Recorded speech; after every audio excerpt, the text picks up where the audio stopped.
A ver, seguimos problemas de ondas. Aquí tenemos un problema de ondas estacionarias o, en este caso, de interferencia de ondas. Aquí nos dicen que considérense dos fuentes puntuales, C1 y C2, serían estas fuentes, las cuales emiten ondas de la misma frecuencia y amplitud. Las ondas se originan con las mismas fases y las fuentes no cambian esta relación de fase conforme transcurre el tiempo. Básicamente emiten con la misma amplitud, frecuencia y fase. Considérese el punto P, en los cuales R1 es casi igual a R2, es decir, si R1, esta distancia de C1 a P y de C2 a P son casi iguales porque estas distancias son muy grandes, el punto P se encuentra lejano comparado con la separación entre las cargas, entre las fuentes S1 y S2. Estaríamos trabajando en lo que se llama campo lejano, un punto P lejano de las fuentes. Considere el punto P en los cuales R1 es casi igual a R2 a demostrar que la superposición de estas dos ondas da lugar a una onda cuya amplitud varía con la posición P aproximadamente según esta expresión, donde R es el promedio de R1 y R2. Entonces básicamente es proporcional a la amplitud y aquí la fase cambia a K medios R1 menos R2.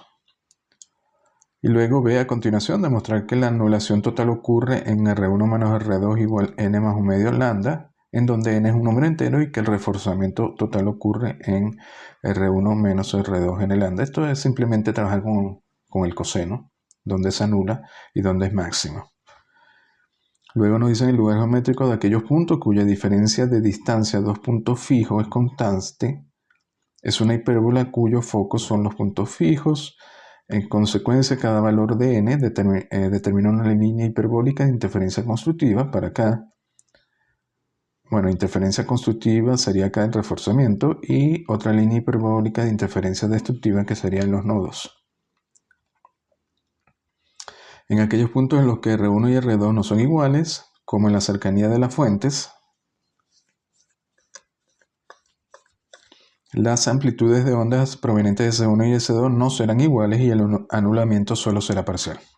Es decir, si estamos aquí cerca de C1 y S2, por acá, lo que se llama el campo cercano, el anulamiento será parcial, es decir, no existe anulamiento total.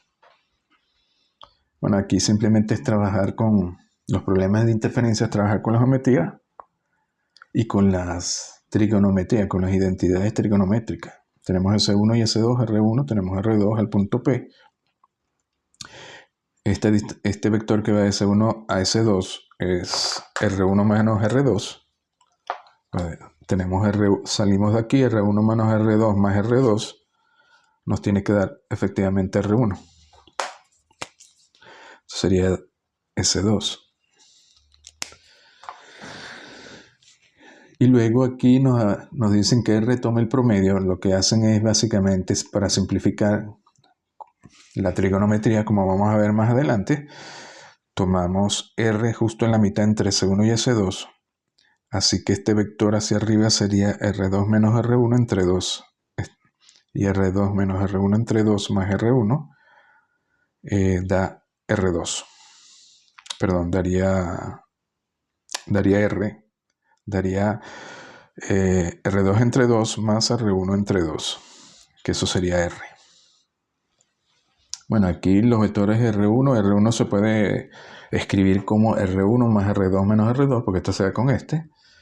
Agrupamos R1 menos R2 y despejamos R2. Entonces, efectivamente, R2 se puede ver como R1 más R1 menos R1 menos R2, es decir, nos movemos así hacia arriba y luego hacia aquí, eso nos daría R2, o como R1 más R2 menos R1. Las ondas son emitidas de las fuentes puntuales S1 y S2, son ondas esféricas, y sabemos que para las ondas esféricas las amplitudes varían con el inverso de la distancia, según la ecuación Y entre R seno de K R menos BT. Aquí Y sería la amplitud de la onda. Y entonces la amplitud varía con el inverso de R. En el punto P tenemos entonces la suma de dos ondas Y1 y Y2, donde R se sustituye por R1 o se sustituye por R2. Y básicamente lo que hay que hacer es expresar la diferencia de fase entre estas dos ondas en función de R1 y R2. Si la suman, nos queda, simplemente sacamos factor común Y, nos queda 1 entre R1, seno de θ 1, 1 entre R2, seno de θ 2, donde definimos θ 1 como K R1 menos WT por K más una fase. Y θ 2 igual KR2 menos BKT más la misma fase. Aquí nos faltaría la fase acá. Habría que sumarle la fase. Las fases son iguales. Lo único que cambia es R1 y R2. Luego nos decían que R1 es aproximadamente R2 y lo aproximábamos, se podría aproximar a R, donde R habíamos visto que tomábamos como la media entre el vector en el punto medio entre R1 y R2, esa distancia R la tomamos. Entonces si tomamos R1 aproximadamente R2 igual a R, podemos sacar factor común 1 entre R y nos queda simplemente multiplicado por seno de θ1 más seno de θ 2. R sería entonces R1 más R2 entre 2. Necesitamos aquí seno de θ 1 y más seno de θ 2. Primero vamos a ver que si tomamos la diferencia de la fase θ 2 menos θ 1, esa diferencia de fase, recuerden que se debe simplemente a la diferencia de recorrido, es decir, a la diferencia entre R1 y R2. Entonces si hacen θ 1 menos θ 2, les queda simplemente proporcional a R2 menos R1, a la diferencia de los recorridos. Es decir, que θ 2 lo podemos expresar en función de θ 1 y de R2 menos R1.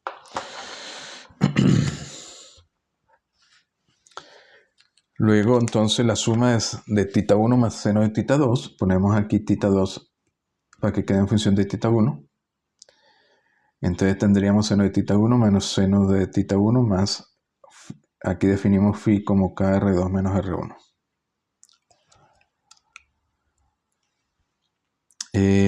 Para hacer esto desarrollamos, bueno, aquí usamos la identidad trigonométrica de la suma de dos senos con diferencia fase, que se puede expresar como 2 seno de un medio de la suma de estas dos fases, θ 1 más phi, es decir, 2 θ 1 más phi, por el coseno de un medio por la diferencia, que sería esto menos esto, es decir, menos phi.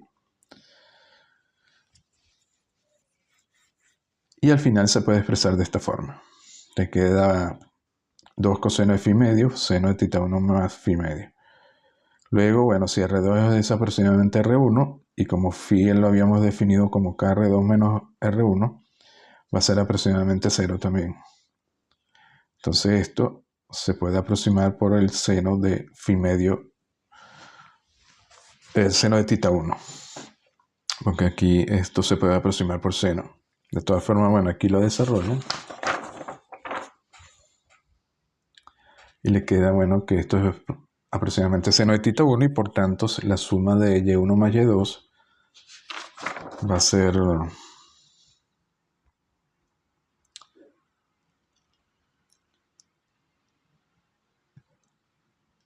ser 2 coseno de phi medio por Y por 1 entre R por el seno de θ 1.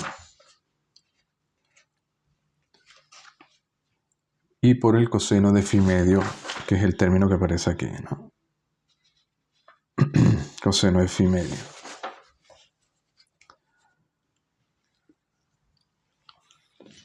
Y bueno, simplemente quedaría entonces 2y entre R, seno de θ 1, coseno de phi medio sería K medio por R1 menos R2.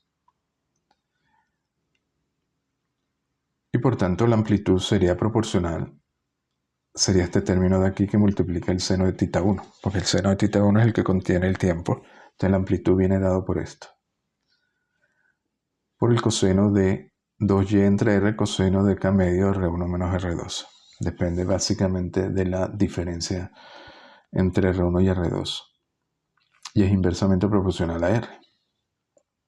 Los anulamientos, partimos de aquí de la amplitud, es cuando esto se anula, para obtener los ceros, K medio por R1 menos R2 tiene que ser un múltiplo de pi medio impar, pi medio, 3 pi medio, etc.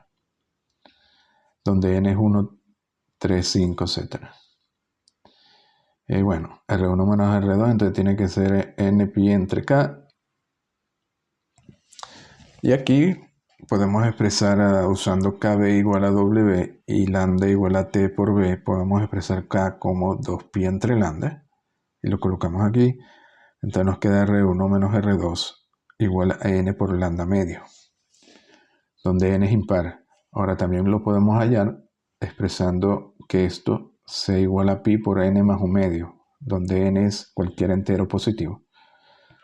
0, 1, 2, etc. 0 nos daría pi medio, 1 nos daría 3 pi medio, y así sucesivamente.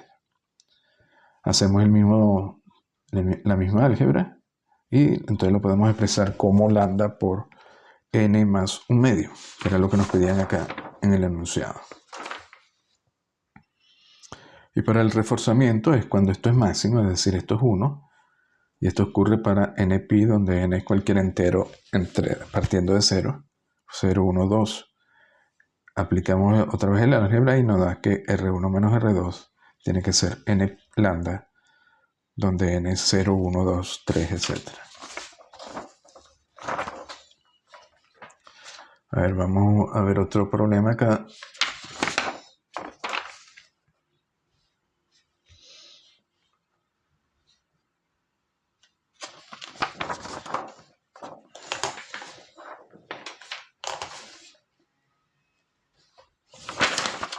A ver, aquí nos dicen que tenemos una cuerda que vibra según la ecuación dada por acá, donde x y y están dando en centímetros y t en segundos. Esto es una onda estacionaria. ¿Cuál es la amplitud y la velocidad de las componentes cuya superposición da ondas a esta vibración? Es decir, ¿cuáles son las componentes? La suma de dos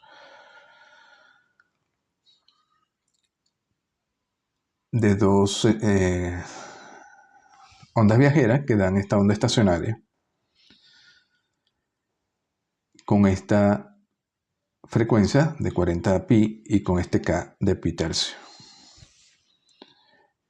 Bueno, aquí tenemos Y, nos lo dan acá. La ecuación corresponde a una onda estacionada. Comparamos con la ecuación general de una onda estacionaria, que es 2ym seno de kx coseno wt. Y acá, por comparación directa de los argumentos, vemos que w tiene que ser 40 pi y k tiene que ser pi tercio. Y 0,5 tiene que ser 2ym, o sea, ym es 0,25. De hecho, podemos hallar los otros parámetros. La velocidad es lambda entre t, lambda por la frecuencia, etc. Y al final nos queda que la velocidad es 20 veces la longitud de onda. Pero velocidad es w entre k. W lo tenemos, k también. Así que la velocidad es 120 centímetros por segundo. Y luego, si tenemos la velocidad, podemos hallar lambda como la velocidad entre 20.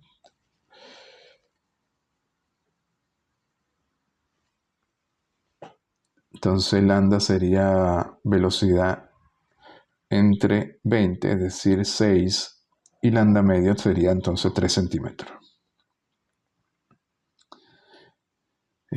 ¿Cuál es la distancia entre los nodos? Como es una onda estacionada, sabemos que la distancia entre los nodos es lambda medio. ¿Y cuál es la velocidad de una partícula de la cuerda que está en la posición x 1,5 metros, t 9 octavos de segundo? Como es la velocidad y tenemos y, derivamos y con respecto a t y evaluamos en 1,5 y 9 octavos. Y nos da que la velocidad en ese momento es 0.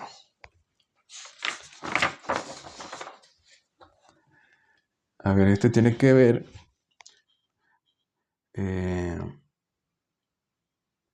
nos dicen que si tenemos una onda viajera que incide sobre unas fronteras y solo sufre una reflexión parcial, la superposición resultante de dos ondas que tienen amplitudes diferentes y que viajan en sentido opuesto da lugar a un patrón de onda estacionaria cuya envolvente se muestra aquí en la figura, ¿no? Es una onda estacionaria, pero que tiene un máximo y un mínimo. No toca cero. Porque la onda reflejada tiene una amplitud distinta a la onda incidente, menor o igual. La razón de onda estacionaria ROE, razón de onda estacionaria, se define como la amplitud de la onda incidente más la amplitud de la onda reflejada entre la amplitud de la onda reflejada menos la onda reflejada, y eso es igual a esta amplitud máxima entre esta amplitud mínima, y el porcentaje de reflexión se define como la relación de la potencia media. El porcentaje de reflexión se define como la relación de la potencia media de la onda reflejada a la potencia de la onda incidente multiplicada por 100. Es decir, cuando hablemos del porcentaje de reflexión siempre se refiere a la potencia y no a las amplitudes. A demostrar que cuando se refleja el 100% la ρ es infinita y cuando no hay reflexión la ρ es 1. Esto es muy sencillo, ¿no? Parten de ρ, de esta ecuación. Si se refleja el 100%, la onda reflejada tiene la misma amplitud de la onda incidente. Ahí es igual a R, así que aquí queda 2i entre 0. Esto tiende a infinito, que es esta parte. Y si no hay onda reflejada, a R es 0 y queda ahí entre i es igual a 1 o 100%. Que es lo que tenemos acá. La parte B, demostrar que la medida de ρ justo antes de la frontera determina el porcentaje de reflexión que ocurre en la frontera según esta ecuación. Es decir, que el porcentaje de reflexión lo podemos hallar usando ρ o lo podemos hallar usando la potencia media de la relación entre la onda reflejada y la incidente. Bueno, lo que podemos hacer es partimos de la fórmula de ρ, despejamos la relación entre AR y AI en función de ρ, y luego, como sabemos que la potencia media es directamente proporcional al cuadrado de las amplitudes, la potencia de la onda reflejada a la onda incidente va a ser proporcional a esto, al cuadrado de esta relación. Y por tanto es el cuadrado de esto. Y precisamente eso es el porcentaje de reflexión, porque se mide como la relación de la potencia media de la onda reflejada a la potencia de la onda incidente. Entonces, efectivamente es esto, esta relación al cuadrado por 100.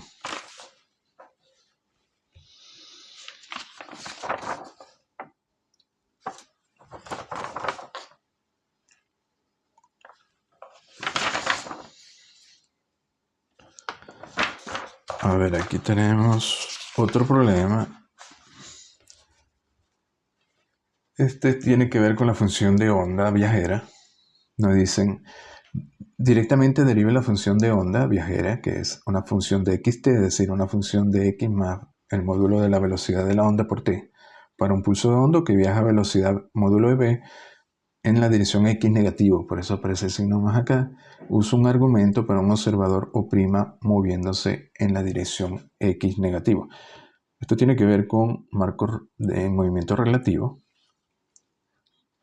Básicamente, ¿qué tenemos que hacer? Bueno, partimos de un observador que esté en un marco de referencia o del laboratorio, es decir, estático.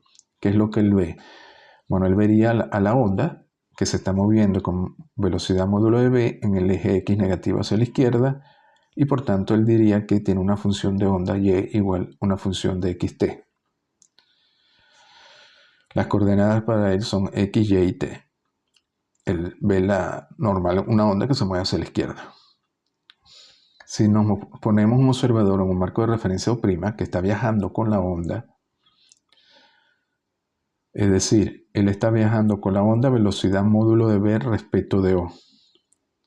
Su marco de referencia, que sería O', se está moviendo a la izquierda con una velocidad módulo de v respecto al marco fijo que es O.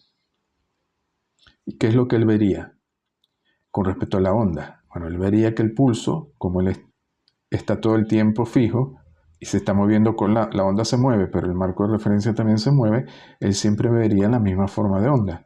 Es decir, él ve que el pulso no cambia de posición con el tiempo. Es decir, no depende del tiempo. Entonces él diría que la función de onda para él, y', él trabaja con coordenadas x', y' y t'. Él vería que y' es solo una función de la coordenada x', medida desde O'. Es decir, su función solo depende de x' y no del tiempo, donde x' es la coordenada de x respecto al marco O'. Ahora, cuando tenemos un marco de referencia que se mueve a una velocidad constante respecto a otro marco de referencia fija, sabemos que la coordenada x, que en este caso el movimiento ocurre en el eje x, x' va a ser siempre x más el módulo de b por t.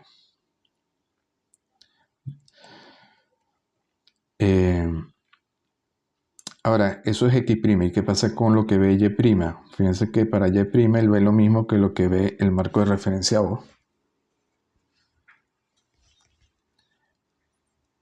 Porque y' mide el desplazamiento de un punto situado en x' en la dirección y perpendicular a x'. Y por tanto no se ve afectado por el marco de referencia. Con velocidad relativa al módulo de b en la dirección x. Él ve la misma forma de onda, el mismo movimiento vertical, tanto en O' como en O. Así que y' es igual a y. Entonces, una vez que tenemos esto, dado que y' es igual a y, sabemos que y, que es una función de xt, tiene que ser y', que es una función de x'. Pero usamos el hecho de que x' es x más módulo de b por t. La sustituimos aquí. Entonces al final nos da que y, que es una función de x', es una función de x más módulo de b por t, o y, que es una función de xt, es una función de x más módulo de b por t, que es la ecuación que normalmente usamos.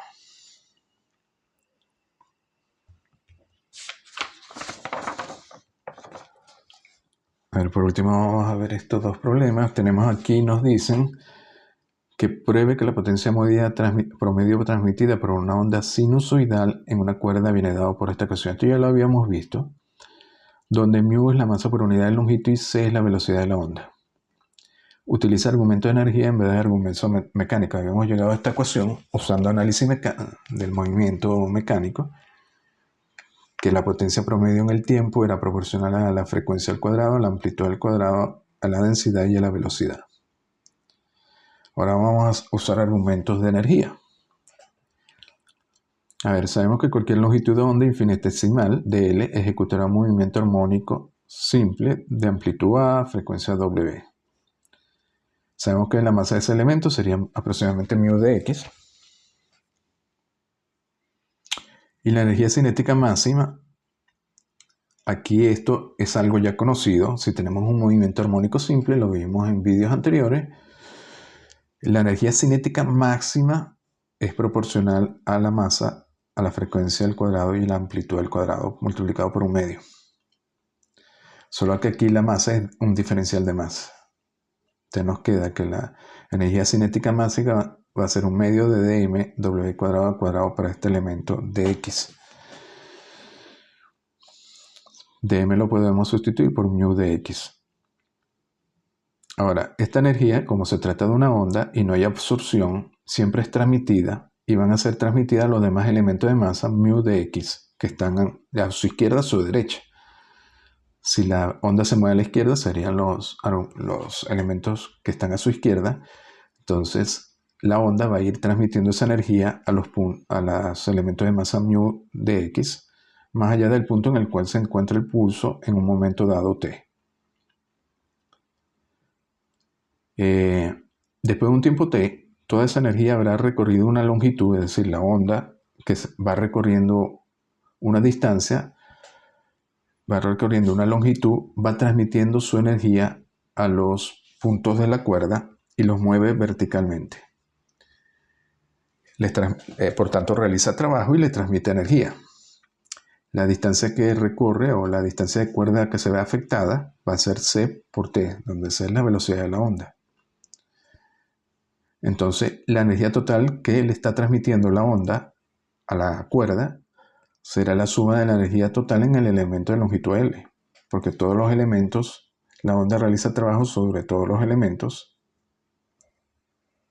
que están a su izquierda, va a ir realizando trabajo, los va a ir desplazando verticalmente y por tanto la energía total va a ser la suma de todos esos, de la energía transmitida a todos estos elementos. Es decir, va a ser un medio de μ w cuadrado a cuadrado por la longitud total. Después de un tiempo t. pero L se puede escribir como C por T. Luego sabemos que la potencia promedio de tiempo transmitida en ese tiempo T,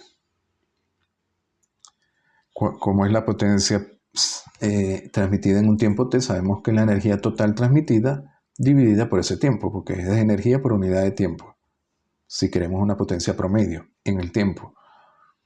Es decir, sería esta ecuación, simplemente la dividimos entre T y ya nos da la potencia promedio, que era lo que buscábamos. Por último, vamos a ver este problema. Nos dice que tenemos una perturbación resultante de un alambre largo bajo tensión cuando es atravesada por dos ondas transversales que viajan en direcciones opuestas que se cruzan. Simplemente viene una hacia la derecha y la otra hacia la izquierda, se cruzan sin pérdida de generalidad al ignorar una posible diferencia de fase constante phi entre las ondas. Esa suma daría una onda estacionaria. Verifique que esto es así. A ver, inicialmente nos dice que tenemos dos ondas viajeras, Y1 y Y2. Uno se mueve hacia la derecha, otra hacia la izquierda. La suma de estas dos ondas sabemos que es una onda estacionaria. Y esto no hemos incorporado una fase, una diferencia de fase en alguna de las componentes Y1 y Y2. Y nos dicen que eso no se ve afectado si agregamos una fase y nos piden que verifiquemos eso. Bueno, si no consideramos la fase phi, la onda estacionaria sabemos que es simplemente esto que tenemos acá. De hecho, podemos hallar los nodos. Y los nodos ocurren cuando la perturbación y de t es 0 para cualquier tiempo t. Y sabemos que eso ocurre si tiene que ser 0 para cualquier tiempo t, y esto puede tomar infinitos valores, eso fuerza que coseno kx sea 0. Por eso que existen nodos, porque es una onda estacionaria. Entonces y de t, coseno de kx tiene que ser 0, eso fuerza que kx tiene que ser pi medio, 3 pi medio, 5 pi medio.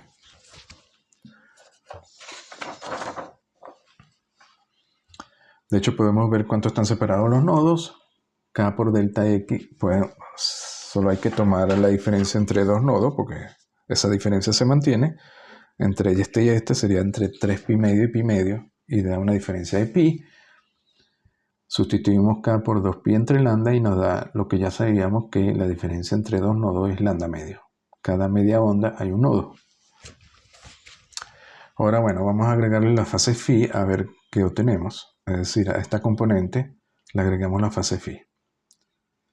Bueno, aquí, ¿qué hacemos? Desarrollamos este seno, este otro seno. Y luego sacamos factor común a seno de WT y factor común a coseno de WT. De nuevo, los nodos, ¿dónde van a estar? Bueno, los nodos van a estar aquí cuando esto sea 0 para todo t. Eso fuerza que este factor que multiplica este seno y este factor que multiplica este coseno sean 0. Ahora tenemos dos ecuaciones, pero en principio deberíamos tener una, porque si tenemos dos nos podría dar dos condiciones. Queremos verificar que existen los nodos y que están separados lambda medio, igual que en el caso anterior. Bueno, esto, a pesar de que tenemos dos ecuaciones, esta ecuación es la misma que esta, ¿no? Y eso lo podemos verificar si x aquí lo cambiamos por x más pi entre 2k, una fase. Sustituimos este x por x más pi entre 2k. Si lo desarrollan, les vuelve a dar la segunda ecuación. Es decir, esta ecuación es la misma que esta, solo que desfasada en esta fase. Es decir, para hallar la condición de los nodos, podemos trabajar con cualquiera de ellas. Trabajamos con esta, con la 6. Esto debería ser 0. Bueno, aquí desarrollamos este coseno. Sacamos factor común coseno de kx y aquí nos quedaría seno de kx y hallamos tangente de kx.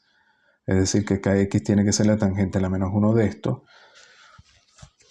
Y los nodos estarían entonces en kx más pi. Más npi, donde n es 0, 1, 2, etc., ¿no? Porque de hecho, tangente de kx es igual a tangente de kx más npi. Que es igual a la tangente de kx igual a tangente de kx más pi o tangente de kx más 2pi, etc. Eso lo pueden verificar. De nuevo hallamos cuánto deberían... Bueno, lo primero que vemos es que tiene solución y por tanto existen nodos. Al existir una solución quiere decir que hay nodos.